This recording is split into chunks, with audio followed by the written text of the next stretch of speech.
नमस्कार, मैं हूं ज्योतिषाचार्य मनोज कुमार द्विवेदी। जैसे जैसे परीक्षा के दिन नजदीक आ रहे हैं, विद्यार्थियों के मन विचलित हो रहे हैं। अक्सर ऐसे प्रश्न मेरे समक्ष आते हैं। परीक्षा कैसी होगी? परीक्षा का परिणाम कैसा होगा?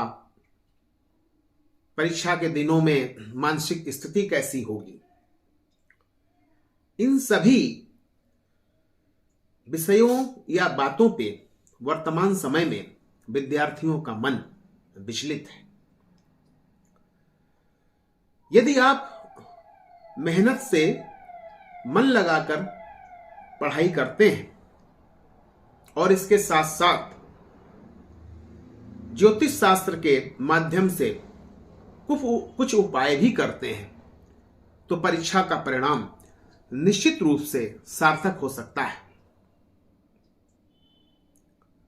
सर्वप्रथम इस बात पर ध्यान देना है कि आपका जो पढ़ाई का स्थान है उसमें आप किस दिशा की तरफ अपना मुंह मुख करके पढ़ाई कर रहे हैं।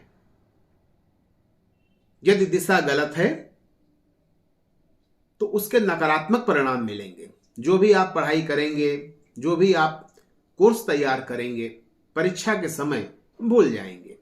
इसलिए सबसे पहले इस विषय पर ध्यान दीजिए कि आपका जो अध्ययन कक्ष है उसमें बैठकर आप किस दिशा की तरफ मुंह करके अपनी तैयारी कर रहे हैं। पूर्व की दिशा और उत्तर की दिशा की तरफ मुंह करके यदि आप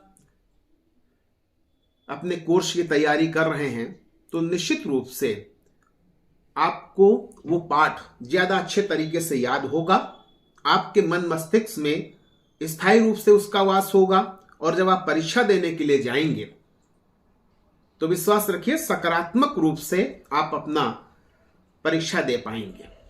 जब हम पूर्व की दिशा की तरफ मुख करके अध्ययन करते हैं तो सूर्य का तेज हमें प्राप्त होता है, और जब हम उत्तर दिशा की तरफ मुख करके अपना अध्ययन करते हैं तो हमारे मन मस्तिष्क में वो सारी बातें समाहित हो जाती हैं। तो सर्वप्रथम आपको यह ध्यान देना है कि आपका जो अध्ययन कक्ष है उसमें जो आपकी दिशा है अपना अध्ययन करने की वो सही है या नहीं। अगर नहीं सही है तो उसे तुरंत ही सुधार कर लीजिए। दूसरा, आपके अध्ययन कक्ष में जो भी विद्युत उपकरण है जैसे मोबाइल, टीवी, लैपटॉप, ये नहीं होने चाहिए, और अगर आवश्यकता है जितनी देर के लिए उतनी देर ही इनका उपयोग करें। उसके पश्चात अध्ययन कक्ष से ये उपकरण हटा दें। जहां पे आप बैठकर अध्ययन करते हैं उसके पीछे एक ठोस दीवार होनी चाहिए, यानी दरवाजे या खिड़की की तरफ पीठ करके बैठकर आपको कोई भी पाठ याद नहीं करना चाहिए। एक और आदत बनाइए। अक्सर मैंने देखा है वर्तमान में जो भी विद्यार्थी हैं वो अपना अध्ययन करते हैं, कॉपी किताबें वैसे ही खुली छोड़ देते हैं, अस्त व्यस्त अवस्था में छोड़कर अपने दूसरे कार्य में लग जाते हैं। यह सबसे बड़ा कारण है कि आप माता विद्या, माता सरस्वती की उपेक्षा कर रहे हैं। इसलिए अध्ययन के पश्चात सबसे पहले आपको चाहिए कि जो भी आपकी पुस्तकें हैं उनको यथास्थान प्रणाम करके रखें, और जब भी अध्ययन की शुरुआत करें तो अपनी पुस्तकों को प्रणाम करें, माता सरस्वती का ध्यान करें, भगवान श्री गणेश का सर्वप्रथम ध्यान करके ही आपको अपने अध्ययन की शुरुआत करनी चाहिए।